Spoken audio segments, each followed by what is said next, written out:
Hello students, आज oscillations का 14th lecture लेते हैं हम, जिसमें exercise number 1 choose the correct options.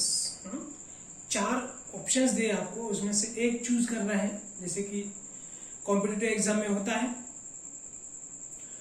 So very first question is a particle performs linear simple harmonic motion starting from the mean position.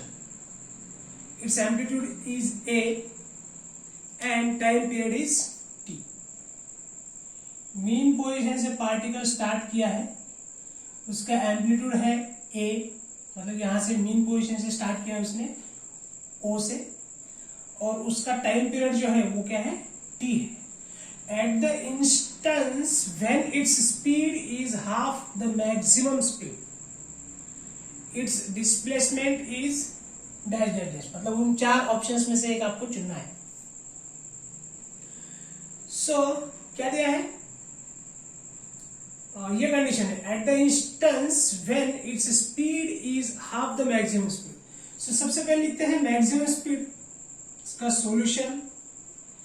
Maximum speed क्या रहता है, हमने एक्सट्रीम वैल्यूज देखे थे। Maximum speed is A into omega. So क्या बोला है, at the instance when its speed is half the maximum speed. Speed माने v, v जो है मैक्सिमम के हाफ है। v जो है, स्पीड जो है वो मैक्सिमम स्पीड से कितना है, हाफ है। गेटिंग इट, ये कंडीशन है। सो वेलोसिटी का फार्मूला मालूम है हमें, क्या है, ओमेगा अंडर रूट ए स्क्वेयर माइनस एक्स स्क्वेयर, और वी मैक्स क्या रहता है, ए इंटू ओमेगा डिवाइडेड बाय 2, तो ये एज इट इज। सो यहां पे ये ओमेगा और ये ओमेगा क्या हो जाएगा, कट हो जाएगा। अब स्क्वेयरिंग करते हैं बोथ साइड्स, तो a square minus x square is equal to a square by 4।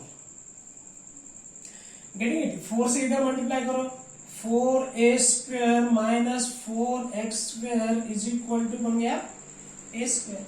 So a square को इधर लेके आओ और वो बन जाएगा माइनस, और ये 4x स्क्वेयर जो इधर माइनस है उधर जाके क्या बन जाएगा, प्लस 4x स्क्वेयर बन जाएगा। तो 4 माइनस 1 कितना, 3a स्क्वेयर बन गया। ये 4a square minus a square is 3a square is equal to 4x square.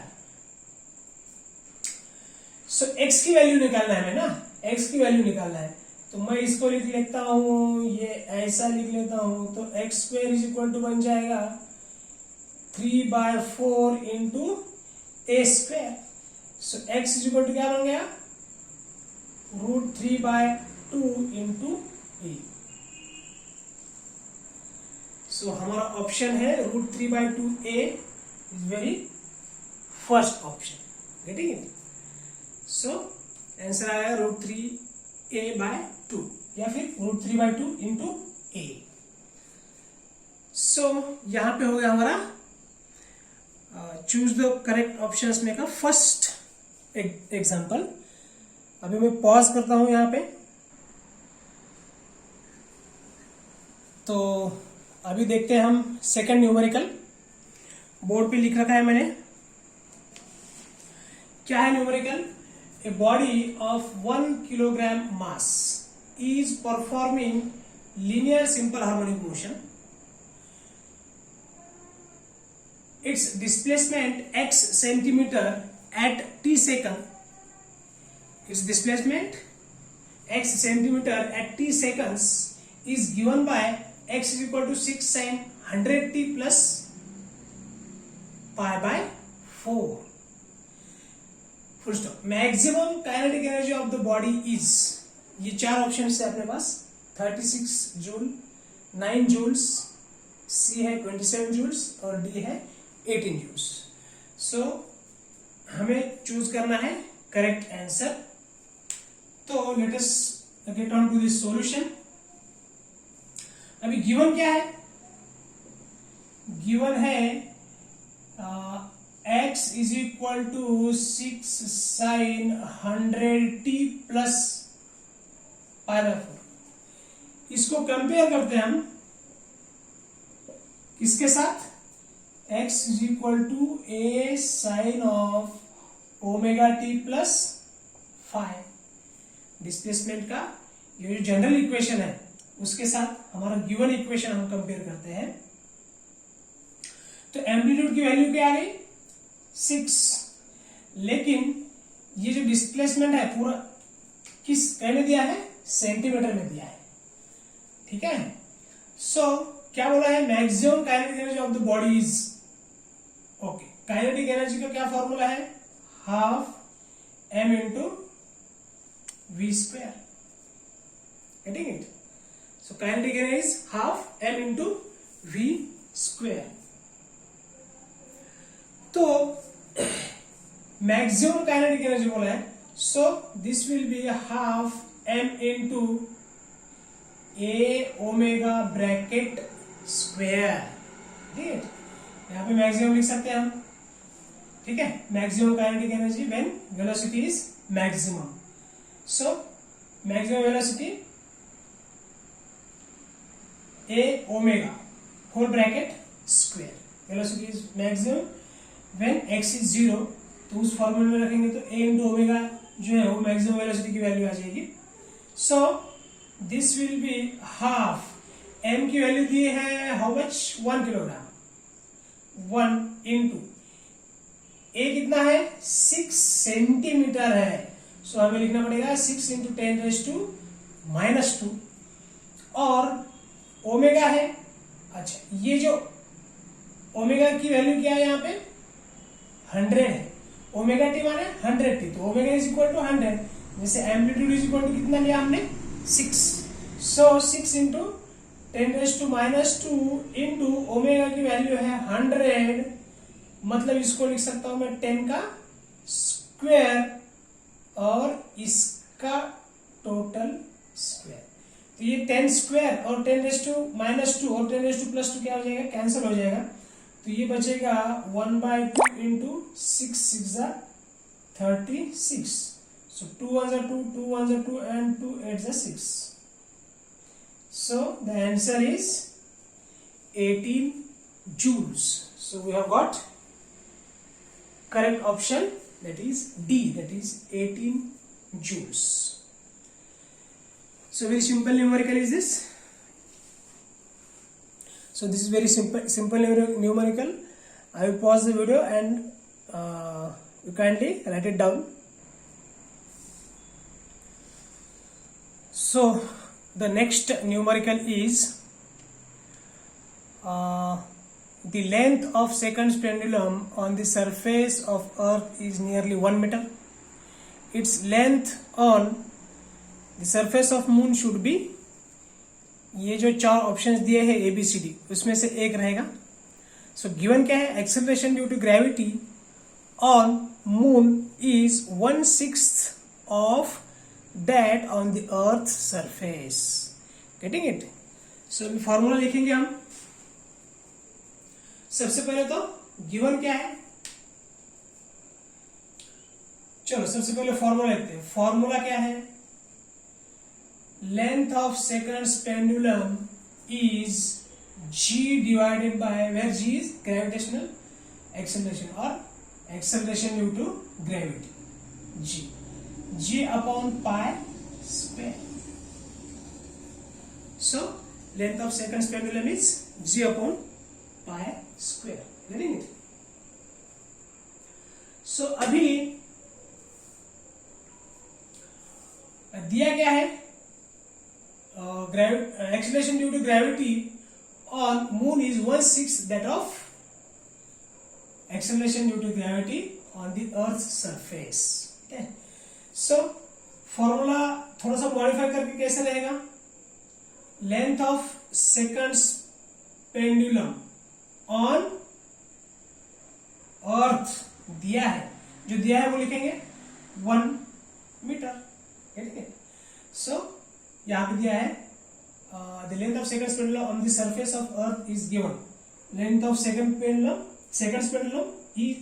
ई लिखा है मैंने ब्रैकेट में, ऑन अर्थ, इसका मीनिंग है कितना है, on the surface of earth 1 metre है।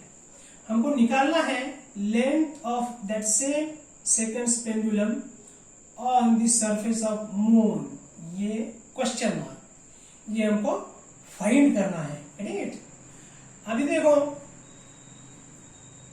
हम इसके लिए फॉर्मूला लिख लेते हैं, length of second pendulum on earth is equal to क्या आएगा, gravitation acceleration due to gravity on the earth divided by pi square, इसको बोले इक्वेशन नंबर 1। अभी length of second pendulum on the surface of moon हमको निकालना है, इसका acceleration due to gravity रहेगा G on moon divided by pi, तो constant है, ठीक है।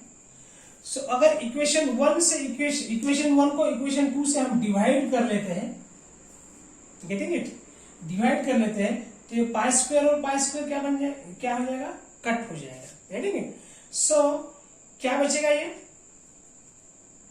लेंथ ऑफ, मैं इधर लिख लेता हूं अभी, length of second pendulum on earth divided by length of second pendulum on moon is equal to G suffix E divided by ji suffix M, getting it. So ये पाई स्क्वायर और pi square तो पहले से ही cut चुका है। सो यहां पे ये हो जाएगा G upon G M. So length of second pendulum earth दिया है 1, ये आ गया L S into M for moon. So gravitational acceleration due to gravity जो है वो अर्थ का तो हम जी मान लेते हैं, लेकिन acceleration due to gravity on moon कितना है, अर्थ से भी 1/6 ऑफ द अर्थ है, ठीक है, 1/6 of the on the surface of अर्थ, ठीक है। सो ये क्या बन जाएगा, ये बन जाएगा 1/LS on moon is equal to 6GE divided by ji suffix e, suffix e cut गया। इसका दोनों का अगर इनवर्स ले लेते हैं हम, तो length of second pendulum on moon will be equal to 1/6। So our answer is 1/6 metre, getting it. So we will get the answer as 1/6 meter.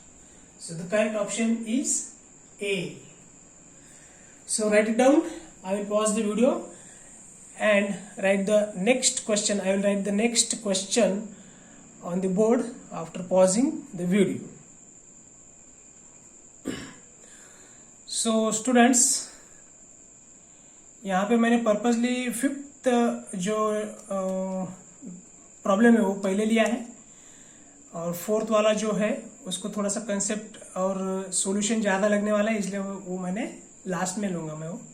So 5th numerical is the graph shows variation of displacement of a particle performing SHM with time t, ठीक है। सो विच next sentence है, which of the following statement is correct from the graph. सबसे पहले graph की तरफ ध्यान दो।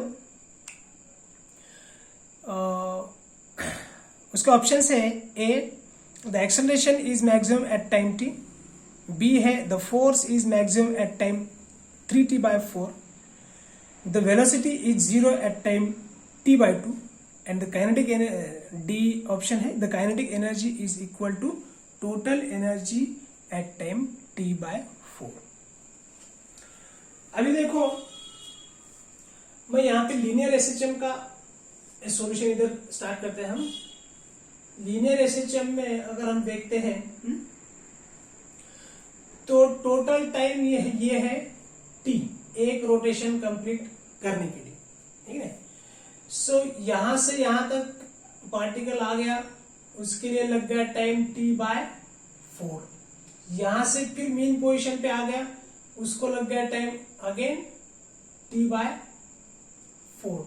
तो T/4 प्लस T/4 या मीन पोजीशन से P पोजीशन तक आने के लिए और P पोजीशन से फिर मीन पोजीशन तक आने के लिए उसको टाइम कितना लगा T/2, जो कि यहाँ पे बताया है। Getting it? सो T/4 माने P पोजीशन तक जाने के लिए उसको लगा टाइम T/4। फिर मीन पोजीशन से Q तक जाने के लिए उसको कितना टाइम लगा, मीन पोजीशन से Q तक जाने के लिए और एक T/4 लगा, और फिर Q पोजीशन से लेके फिर मीन पोजीशन तक जाने के लिए उसको टाइम लगा और T/4। सो 4 टाइम्स T/4 माने टोटल हो गया T। सो टाइम पीरियड जो है वो क्या किया हमने 4 इक्वल पार्ट्स में डिवाइड किया, T/4 T/4 T/4 and T/4। ठीक है? सो T/4 प्लस T/4 मतलब O से लेके P और P से लेके O तक आने के लिए T/2 टाइम लगा, फिर O से लेके Q और Q से लेके फिर वापस मेन पोजीशन O तक आने के लिए फिर से कितना लगा T/2 लगा। ठीक है? सो अभी देखते हैं यहाँ पे the acceleration is maximum at time T। देखो एक्सेलरेशन का क्या फॉर्मूला है, a इंटू ओमेगा स्क्वेयर।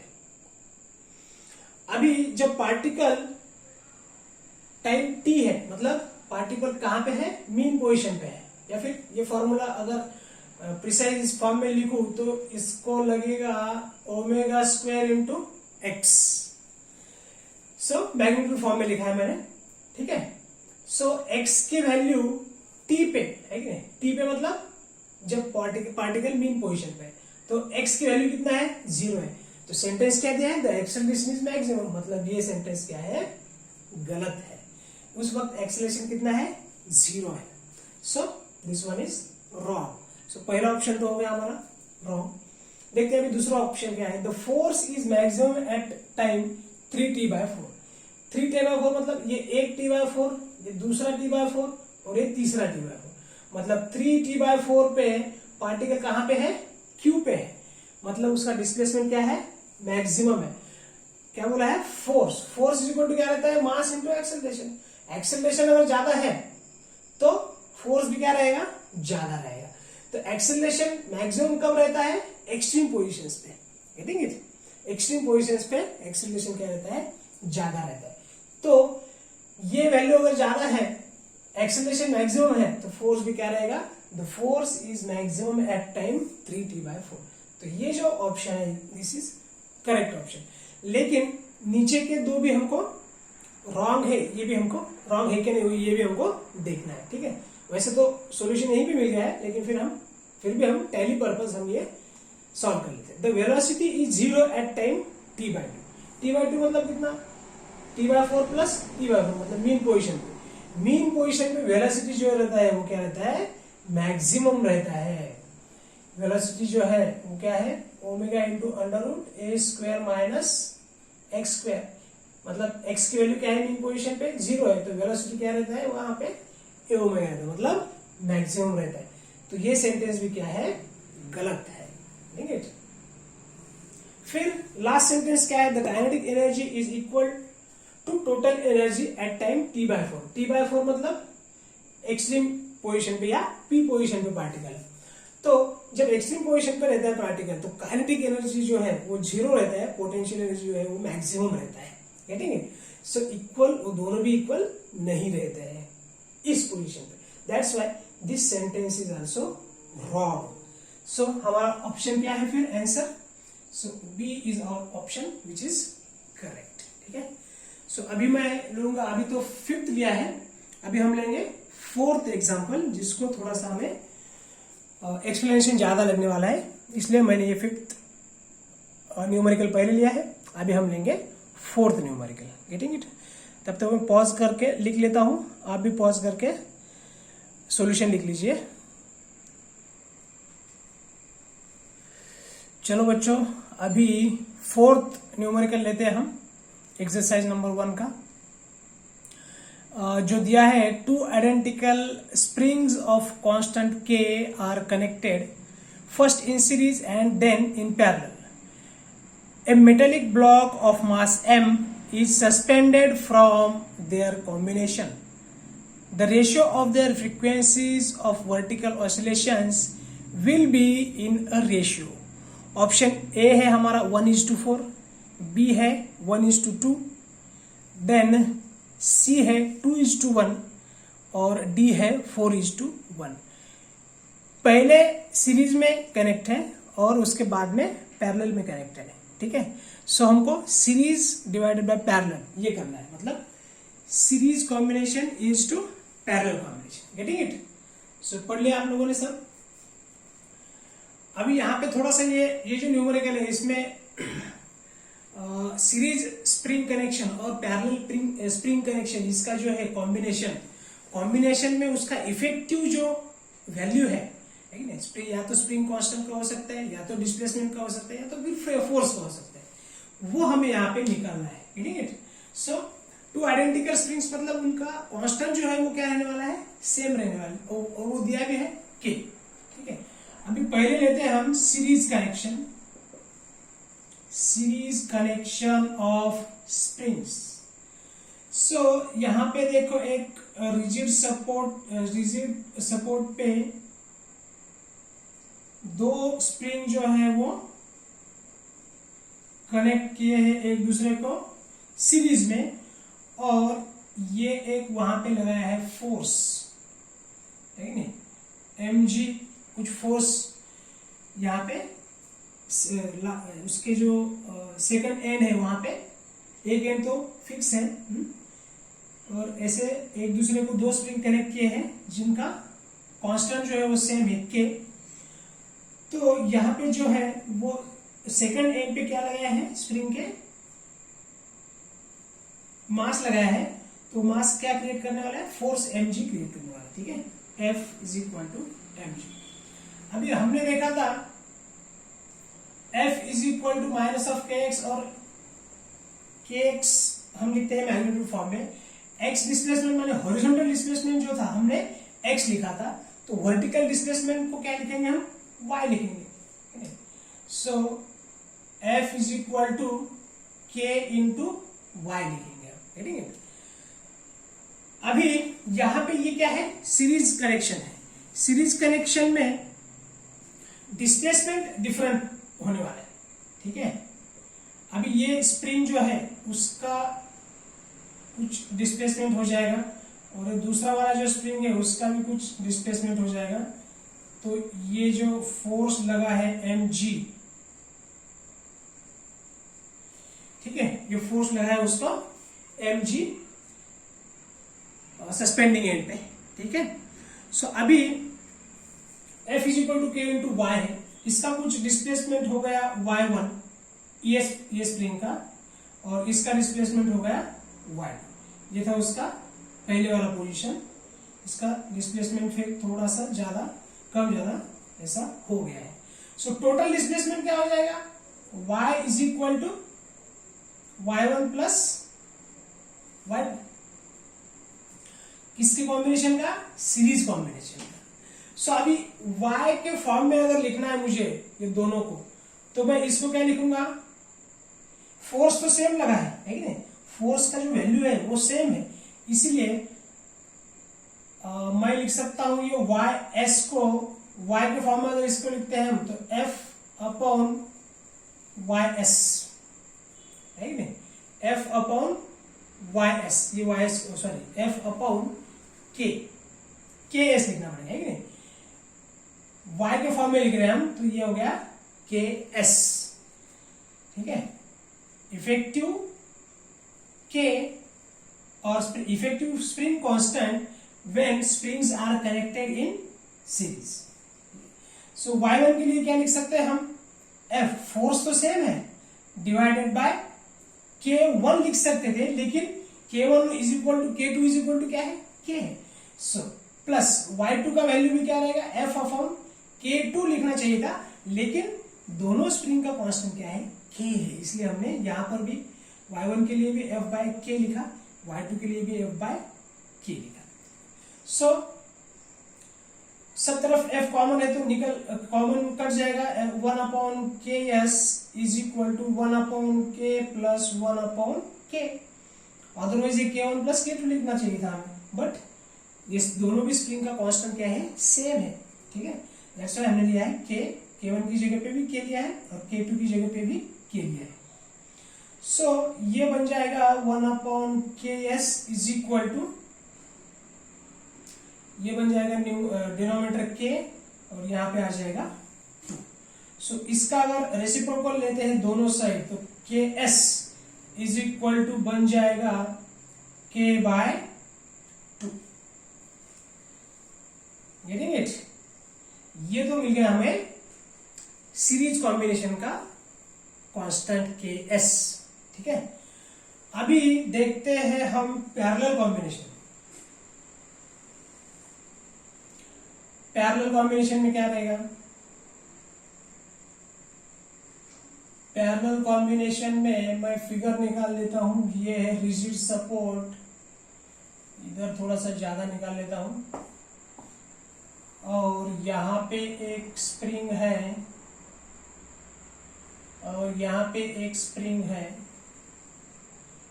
और ये जो है लोड जो लगाया है या फिर फोर्स जो लगाया है या फिर मास जो कि फोर्स लगाने वाला है, F is equal to mass into acceleration, ठीक है, या फिर gravitational acceleration, acceleration due to gravity.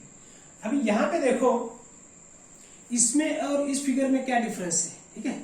अभी इसका डिस्प्लेसमेंट जो है पैरेलल कॉम्बिनेशन में, डिस्प्लेसमेंट जो है वो क्या होने वाला है, सेम होने वाला है, लेकिन फोर्स जो लगने वाला है वो अलग अलग लगने वाला है।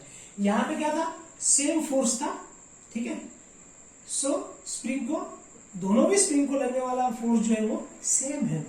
यहाँ पे अलग अलग फोर्स लगने वाला है, स्प्रिंग कांस्टेंट तो सेम ही है, लेकिन और डिस्प्लेसमेंट यहाँ पे क्या होने वाला है, सेम होने वाला है। डिस्प्लेसमेंट यहाँ पे सेम होने वाला है, क्यों? क्योंकि ये मतलब इससे अच्छा समझने के लिए तुमको अगर मैं ऐसे बताऊं, ये अटैच किया है तो इसका जो फोर्स है mass into acceleration, gravitation acceleration, ठीक है। सो यहाँ पे अभी ज्यादा अच्छा समझ में आ जाएगा कि इसका डिस्प्लेसमेंट जो है, वाई डिस्प्लेसमेंट, वो क्या है, सेम है, लेकिन फोर्स जो है वो अलग अलग है, ठीक है। सो हम लिख सकते हैं F is equal to F1 plus F2, getting it? So कुछ ना कुछ डिस्प्लेसमेंट हो जाएगा उसका। यहाँ पे मैंने अलग से डिस्प्लेसमेंट के लिए अलग से फिगर निकाला है, यहाँ पे भी निकाल सकते हैं, कोई जरूरत नहीं कि मान लो कि इसका डिस्प्लेसमेंट कुछ यहाँ पे हुआ है तो यहाँ पे जो है फोर्स अलग अलग रहेगा, डिस्प्लेसमेंट जो है वो सेम रहने वाला है। तो F इज इक्वल टू क्या लिख सकते हैं हम, K पैरेलल कॉम्बिनेशन, है ना। So force F is equal to, ठीक है, टोटल फोर्स है ये, इज इक्वल टू F1 क्या है, सो F1 की value, sorry, F1 is equal to K into Y1 लिखना है हमको, है कि नहीं, Y लिखना है। So F is equal to क्या लिखना है, K into Y। So Kp माने पैरेलल कॉम्बिनेशन का इफेक्टिव स्प्रिंग कांस्टेंट, ठीक है। So Kp into Y is equal to, actual में K1 इंटू Y लिखना चाहिए था, लेकिन K1 is equal to K2 is equal to क्या है, K है, इसलिए मैंने इसको लिखा Y। फिर प्लस यहाँ पे K2 इंटू Y लिखना चाहिए था, बट K2 की वैल्यू भी क्या है, K ही है, इसलिए मैंने इसको लिखा K इंटू Y। सो ये बन गया Kp is equal to K plus K, या फिर K1 plus K2। K1 is equal to K2 is equal to क्या है, K है। So Kp is equal to क्या बन गया, 2K। यहां तक ये समझना बहुत जरूरी है। पैरेलल कॉम्बिनेशन में फोर्स अलग है और उसका जो डिस्प्लेसमेंट होने वाला है स्प्रिंग का वो सेम है। यहाँ का डिस्प्लेसमेंट और यहाँ का डिस्प्लेसमेंट जो है स्प्रिंग का, इस स्प्रिंग का और इस स्प्रिंग का डिस्प्लेसमेंट क्या है, सेम है, क्योंकि ऊपर जो रिजिड सपोर्ट है, नीचे जो फोर्स लगाया है या मास लगाया है जिसकी वजह से फोर्स लगने वाला है, वो फोर्स डिफरेंट हो सकता है, लेकिन चूंकि वो सेम चीज को अटैच किया है तो उसका डिस्प्लेसमेंट क्या होने वाला है, सेम होने वाला है, getting it. Therefore total force is equal to F1 plus F2। अगर ये स्प्रिंग अलग अलग, इसके स्प्रिंग कांस्टेंट अलग अलग होते थे तो हमको क्या लिखना पड़ता था, K1y plus K2y, KPy is equal to K1y plus K2y। लेकिन दोनों भी स्प्रिंग के कांस्टेंट क्या है, सेम है। That's why we have got parallel combination of effective force constant Kp is equal to twice K, getting it. अभी आगे क्या पूछा है, metal block mass their combination, the ratio of their frequencies पूछा है हमको। सो फ्रीक्वेंसीज पूछा है तो n इज इक्वल टू क्या आएगा formula 1/2 pi. So n is equal to आ जाएगा formula 1/2 pi under root k by m आएगा। सो अभी देखो मैं यहां पे क्या करता हूं, हमको सीरीज टू पैरेलल निकालना है कि नहीं, first in series and then in parallel, तो उनका the ratio of their frequencies निकालना है। सो ns तो यहां पे क्या आ जाएगा, ks आ जाएगा। अभी लिखता हूं मैं np पैरेलल कॉम्बिनेशन में, ठीक से लिख लेता हूं, ns इज इक्वल टू, और ये np is equal to 1/2 pi तो सेम रहेगा, ये under root kp force constant या spring constant in parallel combination, effective spring constant in parallel combination Kp, effective spring constant in series combination is Ks। So divided by m, getting it. So यहां पे तो 1/2 पाई दोनों तरफ से cut जाएगा, यहां पे नीचे अगर हम डिवाइड कर लेते हैं इसको तो, और ये m और m भी कट जाएगा, तो क्या आ जाएगा, ये साइड में आ जाता हूं मैं, ns upon np is equal to under root ks upon kp। So ks की वैल्यू क्या निकाली हमने, under root k by 2 divided by kp की वैल्यू क्या है, ट्वाइस k। ये आ गया हमारे ns upon np, the ratio of their frequencies, frequencies का रेशियो है, ratio of their frequencies. So ns upon np is equal to, ये बन जाएगा k बाय 2, यहाँ पे नीचे 1 है तो ये बन जाएगा 1/2k, k से के कैंसिल हो गया। So ns upon np is equal to under root 1/4 is equal to 1/2। So ns is to np क्या आ गया हमारा, 1:2। So the answer is, the correct option is 1:2, getting it। So यहां पे थोड़ा सा ये सीरीज कनेक्शन और पैरेलल कनेक्शन, या अगर आपको याद में नहीं आता है तो capacitors in series and capacitors in parallel जो है वो एनालॉजी भी तुम यहाँ पे लगा सकते हो। अगर यहाँ पे हुक्स लॉ का यूज किया है हमने, या तो वो याद रखो, या फिर series and parallel combination of capacitors जो है उसका भी एनालॉजी तुम यहाँ पे लगा सकते हो, मतलब याद रखने के लिए सिर्फ, ठीक है, एनालॉजी नहीं बोलेंगे हम उसको, याद रखने के लिए। जैसे कि सीरीज कॉम्बिनेशन ऑफ कैपेसिटर्स में क्या रहता है, 1/c मतलब 1/c series combination is equal to 1/c1 plus 1/c2 रहता है। लेकिन यही अगर हम रेजिस्टेंस का लेते हैं तो सीरीज कॉम्बिनेशन में R is equal to R1 plus R2 रहता है, ठीक है, और पैरेलल कॉम्बिनेशन है 1/R effective is equal to 1/R1 plus 1/R2 रहता है। सो आपको जो भी ध्यान में, जिस तरह से भी हम आपको ध्यान मतलब समझता है उस तरह से आपको ध्यान में रखना है, ठीक है। आसान है चीजें, लेकिन थोड़ा सा ध्यान देना जरूरी है, ठीक है। सो यहां तक तो न्यूमेरिकल्स खत्म हो जाते हैं इस क्या बोलेंगे उसे एक्सरसाइज 1 के। इसके बाद कुछ थियोरेटिकल क्वेश्चंस हैं और उसके बाद फिर न्यूमेरिकल्स हैं। तो यहाँ तक तो समझ में आ गया होगा सबको, ठीक है। सो यहाँ पे हम रुकते हैं, नेक्स्ट लेक्चर में आगे के एक्सरसाइज हम लेंगे। Thank you.